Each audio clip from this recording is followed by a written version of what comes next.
Ever since I started this channel, one of the things that I kind of became known for was my exploring series videos. That's what I love doing. I love just knocking out film series in succession, just one after the other, and doing them, back to back like this. There's certain franchises that I've kind of skipped over because, every one of them has this entry in it that I have no desire to revisit, like at all. Like The Exorcist 2, The Heretic, or Omen 4, The Awakening, or Phantasm 5. Shit, even Phantasm 4 I'm not big on, but I can rewatch that one. Phantasm 5 for me was rough. Not Exorcist 2 rough. Even Psycho, man, I really don't want to watch Psycho 4 again that much. But man, Omen 4, what a shame. Because, oh my God. Omen 1 through 3 is like one of the best trilogies in horror history, in my opinion. Psycho 1 through 3, fucking fantastic trilogy. I love Psycho 1, 2, and I really like 3. 4, not so much.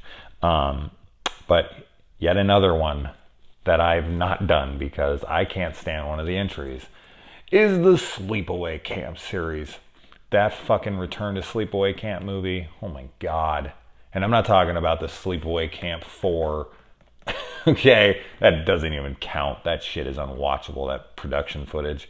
I don't even know what I'm watching. I just watched a girl run around in the freaking woods screaming for like 5 minutes or something. I have to maybe rewatch it to see.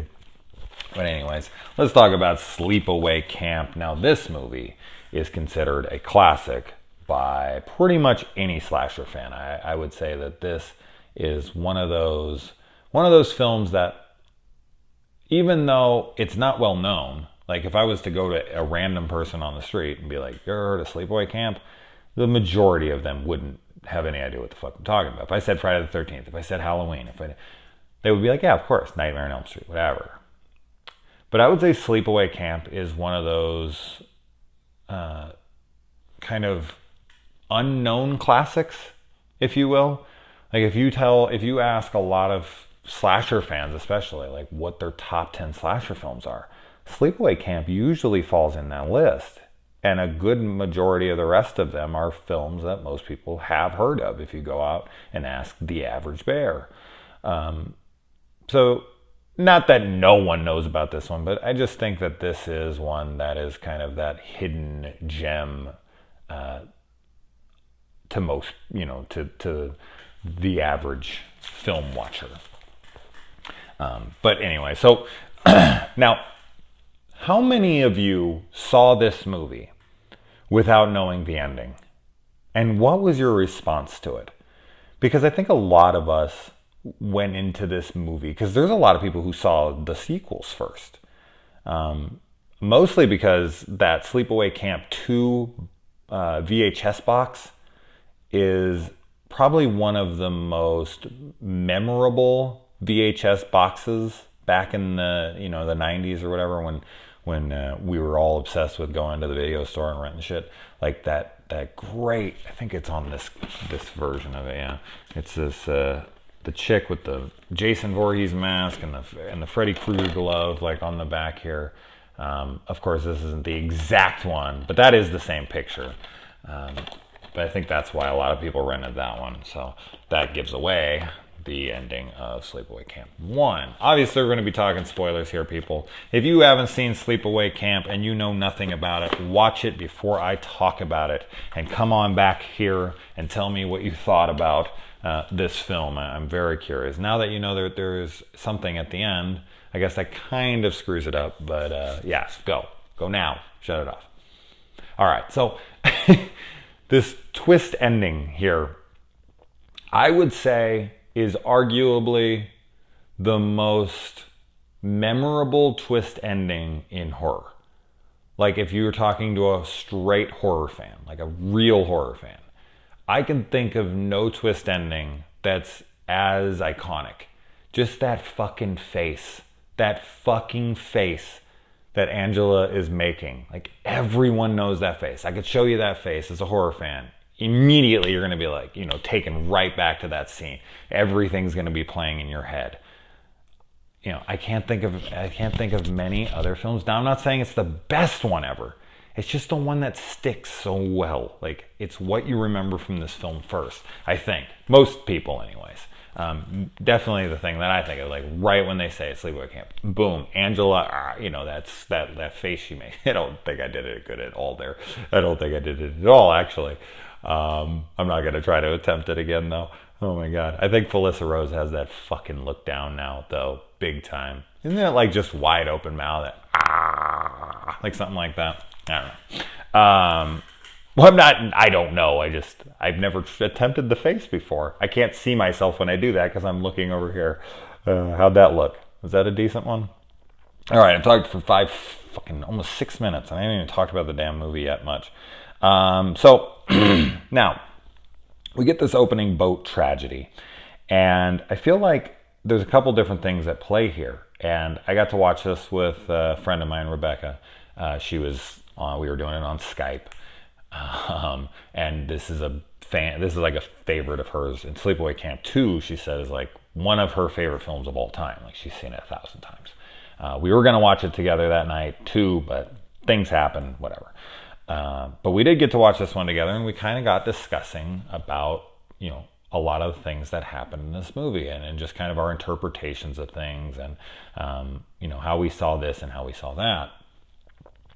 And one thing I pointed out was that when Angela and, freaking, what's the other kid's name? Peter. Thank you, nobody. When Angela and Peter are up on the boat, they push the dad in the water, which of course is what results eventually in their death, because they're not in the boat. They were sitting up there. I don't know if they would have for sure lived anyways, because they would have just been on top of that boat, and that chick would have been, coming straight into that direction anyways. But for sure he fell in the water because of them, so they pushed him in, and he was down there, and it ended up getting his brother, or his sister, and his father killed. So that weighed on his mind instantly. And then you have this chick who takes them in, his aunt, and she decides to make him a girl, which of course is going to screw with your head anyways. In addition to the guilt that she is, or he or she, whatever you want to call it. This is fucking 2018. Oh my God, I can't even imagine the field day some people would have with this. They'd be like, oh, well, because is that his identity? Did he want to become Angela? Like, what happens if it's forced on you to be a girl? Are you a boy? But she's kind of accepting, or he's kind of accepting. Like, where are we going to classify that one? Okay? You tell me, guys, everyone with their fucking proper terminology. So I don't know what the hell to call Angela in this, a boy or a girl. I don't know. I don't know, because it's not really her choice, but she is accepting of it, but that's not how she was born or intended or wanted to be. So that's a fucking tricky one right there. I guess it's up to her, right? We should ask, or him. Fuck, I don't know. Anyway. Now the weird aunt, we were also discussing that, and like, did the death of her brother result in her losing her mind? Ricky seems to be completely like oblivious to the fact that his mom's a total fucking psychopath. Like, she is out there for sure. That being said, from my own personal experience, my mother was fucking crazy, and I totally thought it was fine. Like, I didn't think much of it. So, I don't know. Like, do you just get used to a mom like that acts crazy like that? Because he seems to be fine. So, I'm not sure. I don't know, like, how much effect she had on, but she fucking dressed a boy up like a girl and made him believe and act like she was a girl. Now, another question I have to ask here is, does Ricky know that Angela is a boy? That is interesting, because that would completely change how you view their relationship in this movie. Is he overprotective of her because he knows that she's different? Or is he just overprotective of her because he's a badass freaking cousin? I don't know. That's interesting. If on rewatching and really trying to pay attention to that, I don't think he's aware that she is. I would have to say no. But if he was, I don't know. That changes their dynamic a little bit to me. So I would like to know that. And I'm going with that he does not know. Then we get Judy. Oh man, her boobs are like this big. But when you're fucking like 12, this is huge, I guess. When she was completely flat-chested the summer before, I guess anything is enormous. But Judy, she's such a fucking great bitch. Along with Meg as well. I like the bullies in this movie, especially the females. They're more memorable to me, like Meg and Judy. And I think that's because Angela is more of the focal point of this. And the kids who are picking on Ricky, because it doesn't end up being Ricky the killer, it does make more sense that the focus is more on the people that are bullying Angela. Now, that doesn't mean that she doesn't end up killing a couple of the boy bullies, but I don't know, they're just not anywhere near as memorable to me as Judy and Meg are. See, Judy and Meg. I can't tell you what the two other guys that she killed's names are. Like the dude with the beehive and the dude in the canoe. I can't remember. And it's not just because I just watched this. I could have told you Meg and Judy's names before I watched this the other day. Like I watched this maybe 2 nights ago. But I could have told you, and I hadn't seen this in years, so I don't know, just much more memorable. Ronnie, my God, Ronnie is jacked, dude. Holy crap, I am jealous of that man. He is fucking ripped. Whew. And he's so nice. He's so sweet. He's the sweetest man. I love Ronnie. He's just like, he's that dude that's like, he knows he's tough, he knows he's buff, he knows he's fucking, he doesn't have to put on any bullshit. Like, he's just confident, and so he gets to be the sweet guy. Like, who's gonna tell fucking Ronnie nothing? Like, nobody's telling Ronnie shit in this movie. Like, anytime he gets in anyone's face, they're like, sorry, and he's like the sweetest fucking dude in the movie. So, I don't know, something about Ronnie. That's like the only thing that's cool about Return to Sleepaway Camp is re-seeing some of the people from this movie, and Ronnie being one of them. If I remember correctly, he's like 60 or something in it, but he's still pretty jacked, so that was pretty cool to see. Then we got James Earl Jones' dad in this, who plays like this ultra stereotypical black guy. It's pretty fucking bad. But I still dig him as shit, you know. And then we got the perverted pedophile cook who's calling little kids baldies, and oh my God, he's disgusting and the person you want to die so bad. And now, while he does not technically die, he does suffer the worst fate in this film easily, being boiled alive and living through it. Oh my God, I love the FX makeup. That's the thing that doesn't get talked about a lot in this movie, is the FX makeup. His face boiling and it like bubbling off of his face, and then the beehive when the arms all jacked up, and it's a lot of really cool FX. So not talked about enough. I don't like, this is different times obviously, but I don't think that the guy, the cook who's the pedophile, he's so open about it. He's so obvious about it. I just can't believe that no one seems to notice and or care. Like the other cooks, there's no excuse for them just laughing and this shit. Like, this guy's clearly serious. Like, I have a dark ass sense of humor. And if I worked at a camp like this, I'd probably make some fucking really inappropriate jokes. But I would hope that people would know that I'm not going to be trying to fuck a 12-year-old.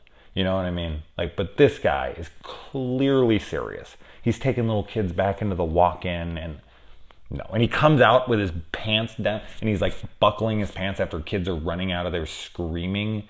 and the freaking, the Mel, the owner is, or the manager, whatever the hell he is just, I think he's the owner because he's so upset that they're gonna get shut down. But he's just like, what the hell is happening here? Like, I don't understand. It's like, really? You don't understand what that guy's doing? Come on, take a guess. Take a wild guess. Anyway. And yeah, the fact that Mel just keeps wanting to cover up every death, Jesus, he deserves it too. Ricky walking into the dance is one of the coolest fucking things ever, man. You want to talk about a kid who has confidence and is pimping it big time. Walks in with this cowboy hat and his Converse All-Star shirt, kicking fucking ass. I love the way he walks in there like goddamn owns the joint. It is great. And I adore how much he sticks up for Angela. Like, that's awesome. That's the kind of kid I love right there. Ricky, fuck yeah, dude. You protect your your family. I can always respect that. And the canoe kill, I'm not sure how Angela overpowers that guy, but later in the movie, she's not able to overpower somebody else. Like, somebody else is fighting with her. Wow. I'll get to that. I think I wrote it down later in here in the notes. It's like, really? She could overpower that dude in the water? Yeah, right. But she is a guy. Uh-oh. I just said guys are stronger than women. Unsubscribe. For the most part, they are, okay? It's not stereotypical. It's just fucking true. There are women that are stronger. Sure. Not a lot, but some. And it depends on the guy, of course. All right. Now that I've lost like a fucking 500 millennials. Fuck is this? Oh, Paul. Yeah. Paul. I like Paul. I totally understand where Paul's coming from. He's got his crush on Angela, and he finally gets her to open up and talk. And that's the first time we get to see Angela say anything in this movie. And then as it goes on, like, she's all about it. And she's holding hands with him, and she seems to like him. Now, they're holding hands. Now, that doesn't mean that she's gay for him, because if she is still a guy in her head, like, you can't adjust your feelings on your sexuality. Like, those are what they are. That's why I've never had a problem with homosexuality, because I can't control how I feel about women, nor can fucking anyone else, in my opinion. Now, this might just be because she is excited that she's getting to feel normal, but she does seem to warm up to him, which could mean she's gay. That's fine. But he goes to kiss her, the music when he goes to kiss her, and then it's like so quick, and then he tries it again. It's like the lamest kisses ever. But the kissing music's great. She's just so uncomfortable. Angela's so uncomfortable. And so she's like, I gotta go. And then every time he tries to come at her the next time, the next couple times, she's just like, nope. And so Judy moves in on it because Judy hates her.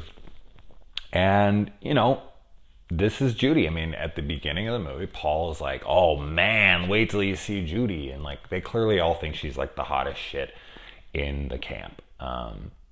And so when she comes at him and is like, come with me, and she wants to go make out with him in the forest, like, I get it. Like, I get that he does it. Like, he doesn't have any commitments to Angela. Like, yes, he looks like a dick. But in reality, like, he's tried to talk to her the last couple times. They only hung out like 2 times for like a little bit. He tried to give her a kiss. She said, no fucking way. Like, shut his shit down. So then Judy comes on to him. She's the hottest chick in the camp, in his opinion. Maybe Angela is, but she's not having any of his shit. So he's like, all right. And he's hesitant to it at first, but she's like, isn't that all right? And he's like, I guess. And it's like, you guess? Fuck, dude. Okay. Like, we saw your charm earlier with your little they were like full on making out. He was like, wow, this is kissing? Jesus Christ. No wonder she told me to get the fuck out of here. But I feel like in that moment, because Angela really goes after people who are mean to her, betray her, whatever. That's why Ricky lives. But I feel like in that moment, that is when Paul signs his death warrant. That being said, I get every death in this movie. Every one of them. Every kill, Meg and Mel and the canoe guy and the beehive guy and the molester and all. Like, I get all the kills. Why does Angela kill the kids in their sleeping bags? Now, if you're to take parts 2 and 3 as examples with Pamela Springsteen's performance as Angela, she's just a psychopathic killer. She just wants to kill everyone, anyone who isn't being a happy camper, whatever. But if we're sticking to this one and this one only, the Felissa Rose version, because I don't really feel like Sleepaway Camp 2 and 3 are part of this, like this film, like that. It's almost like it's alternate reality version. But anyways, those kids do nothing to her. Nothing. Like, I don't, and they're just children. Like, why did and they're brutally murdered. Like, when they go and they show their fucking remains, like, the sleeping bags have been chopped with that axe like 100 times. How none of them woke up. That's like a Ronnie DeFeo Amityville thing, but why kill them? Doesn't make any sense to me. I can't figure that one out. They're never mean to her. They don't even interact with her, really. They're just little small kids in the camp. Why not kill fucking, Ronnie? Because he was always nice to her, right? Like, why not kill the other chick, the one that's on her side, the camp counselor who looks like she's fucking 40 years old. I don't know how old she's supposed to be, but she looks older. Why not her? Because she was nice to her, right? Like, the kids don't make any sense. I don't get that. I feel like it's just to up the body count and add to the mayhem, or maybe she just, like, once Paul betrayed her, then she lost her shit and took it out on everybody, and the kids just so happened to be there when she was out. I don't know how the hell she got all the way out there, because they had to, like, go out there. But then he comes back. But hey, kind of his fault, right? Like, he leaves little kids out in the middle of nowhere just because a couple kids are like, they don't want to be out here. Like, no one wants to fucking be out here, man. There's a reason that we build houses. Who the fuck wants to sleep in the woods? I'll never get camping, personally. Never had any interest in doing it. Mostly because it'd probably be just as fucking hot as it is out here. I'm just going to keep saying that until someone buys me an air conditioning unit for out here. Not you, Jillian. No. You've bought me enough. Let's see. And blah blah. God, I ran so all over. Oh, the stuck in the stall, like the guy with the beehive. Get the fuck out of here. He couldn't get out of there, really. There's so many options. He could have went under. He could have went over. He could have broken that thing, no problem. He could have went out the window. Like, and he's like supposed to be the buff jock of the guys. Like, we see him with his clothes off in this. He's like down to his fucking tighty whities, and he's definitely in shape. So he couldn't break a fucking broom handle that's being held by a little handle that has like 2 teeny screws holding it. When he's being attacked by bees, fucking, my girl status. Like, the fuck out of here.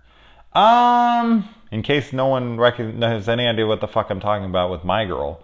Come on, 90s kids. Anyone? Come on. Macaulay Culkin. All right. Anna Klumsky. There we go. I was trying to think of her name. Let's see. Blah, blah, blah. Mel suspects Ricky, so he goes and he, like, interrogates him, and then he beats the fuck out of him. Holy shit, does he beat him bad. He has him on the ground, and he is just bringing his arms down on him as hard as he can. Just, oh my God, there's no way, man. Ricky would be dead. He beats him so fucking bad. Jesus Christ. And then am I supposed to believe that Meg and fucking Mel have a thing going on? Really? Am I supposed to believe that? Oh my God, that is so disgusting. I could understand if maybe he had a ton of money, or if he was like a really good looking 60-year-old something man. Like, once you're legal, like, you can do whatever the fuck you want. I don't give a shit what anybody says. Like, that is up to your discretion. That's the whole point of being an adult. As soon as you turn 18, you can fuck an 80-year-old dude if you want to. Like, yes, people will give you shit for it, but it's your own fucking business. Mel? Like, really? When you have that fucking stud Ronnie around you with that fucking jacked body, and he's wearing, like, Gold's Gym's outfits, like from Arnold days. She's going for Mel. Why? Jesus Christ, dude. Like, if Mel was like, I don't know, like a Sean Connery or something, some really good looking older dude, then I'd be like, yeah, okay, I get that. But ugh, Mel, gross. Anyways, there are no safety concerns at Camp Arawak, whatever. None. How more deaths have not happened? That's probably why he's covering them up. He's like, kids die here all the time. Like, we let them play on the roofs with water balloons. That is just a death waiting to happen. They're up there with slick surfaces and no one's saying shit to them. I love Ricky's mouth. He's like me. You fuckers, you fucking cunts, I'll fucking kill you. Like, I love Ricky in this. Yes, his acting is pretty bad, especially at the dance when he's being pulled away. You can just wait. You can just see he's waiting for his cue to like throw his head back and walk out of the room. It's so bad. He's just holding, and then he's like, it's so bad. It's so bad, but it's so good because I love Ricky so fucking much. Man, I should have done this earlier. I love this movie. Where else are we at? Now, did Judy want Angela to catch them because she like took them in the middle of the woods, or did she just want to do it and it just so happened she got lucky and Angela saw them? Because she couldn't have planned for Angela to be there. Like, Angela was off playing. Like, Ricky comes over and he's like, I got this really good plan. The biggest cheat I've ever fucking seen. He's going to run all the way through the woods and come behind. They're not playing capture the flag right at all in that game, or in that scene, by the way. You're trying to stay away from each other, and then, yeah, it doesn't matter. But he goes all the way around, and he's like, look, if you do this with me, you won't have to play. And it's like, she's not fucking playing right now, asshole, and no one cares. So play with me so you don't have to play while you're not currently playing. Why does Angela get to sit out and talk with the boys? Let's see. Where else are we at? Oh, Angela's deer in the headlights look. Everyone's like, Angela, why are you so fucked up, huh? That guy's great. He deserves to die, but Jesus. Oh man, talk about some bullshit. Meg just teasing her tits in the shower the whole time and then nothing? Trying to think. This movie has no tits, right? I mean, Meg's really one of the only people that I'd want to see their tits because she's the only one of age. I don't want to see anyone else's. Yeah, no boobs in this one. How lame. Yeah, and a lot of red herrings here, although it's very clearly Ricky in a wig in the scene where he's going after Judy. He sticks a fucking curling iron. Now, we all assume that the curling iron goes in her vagina because it's very phallic, right? It looks like a dick, and he opens it up to put it somewhere. Now, he could just be or she, whatever, Angela, could be smothering the face and just burning the body anywhere randomly, but we've always been under the assumption that it just goes in her vagina. We never see it. We don't see a shadow to suggest it's going between the legs or anything, but we all filled in the blanks because, as I said, it's very dick-shaped.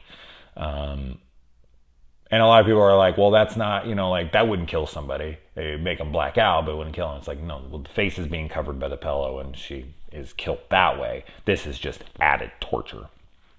But it goes in her vagina. Let's be honest. And then, yeah, a lot of other red herrings, like the kill in the showers, Mozart's knife, and we think that it could possibly be Paul trying to get back at everyone for picking on his girlfriend, or it could be freaking Ricky for everyone picking on his cousin, or it could be like definitely a lot of people it could be. And let's see. Blah, blah, blah. Yeah, I already said all that. Oh, the arrow through Mel's neck. That's a good effect. And, oh my God. I think I kind of already said like everything I had to say about Angela being, a boy and the iconic, shot of the dick and all that stuff. But I want to end on the high note of the movie. I want to end on the best fucking thing in this movie. When I say the most memorable thing, Angela's face, that's true-ish, but a really strong contender. And if you've watched this movie enough, you'll know what I'm about to say. The legendary, the memorable as fuck, amazing mustache. Oh yes. The fucking, 2 pieces of electrical tape cop mustache. It is so bad. I don't understand what they were thinking there. I just don't understand. Earlier in the movie, the cop shows up, clearly has like a normal mustache, right? Later in the movie, he comes back because he's looking for the killer, and he has the fakest mustache I've ever seen in a film, ever. Even in a gag movie. Even when they throw a mustache on and it's supposed to be a joke, when it's supposed to be bad, I don't think I've ever seen one worse. Why? Like, because they wanted you to remember it's the cop from earlier? Like, why does it matter? It could just be a random cop, right? Like, it doesn't have to be the one from earlier. It could have just been a different cop. So if we didn't recognize him, who the fuck cares? And B, like, okay, it's him, but he shaved his mustache. People shave. People make changes. It's okay. Why put the mustache on him when it looks that fake? When he was wearing a real one earlier. Like, if he was wearing that one earlier, and then now, that would maybe make sense. It's still terrible, and you wouldn't want to show it in the daylight, or it'd be even more obvious. But why? Who gives a shit? Like, the guy was like, well, I shaved my mustache, and like, we got to make it match. Like, it's been a couple days. He shaved. Or it's just a random other cop. Who cares? Why? Anyways, I've talked about this movie damn long enough. 30 freaking 1 minutes. Jesus Christ. I will watch Unhappy Campers and Teenage Wasteland soon enough. Oh God, Return to Sleepaway Camp. I don't know, guys. I don't know if I can watch that shit again, but I'll try. All right.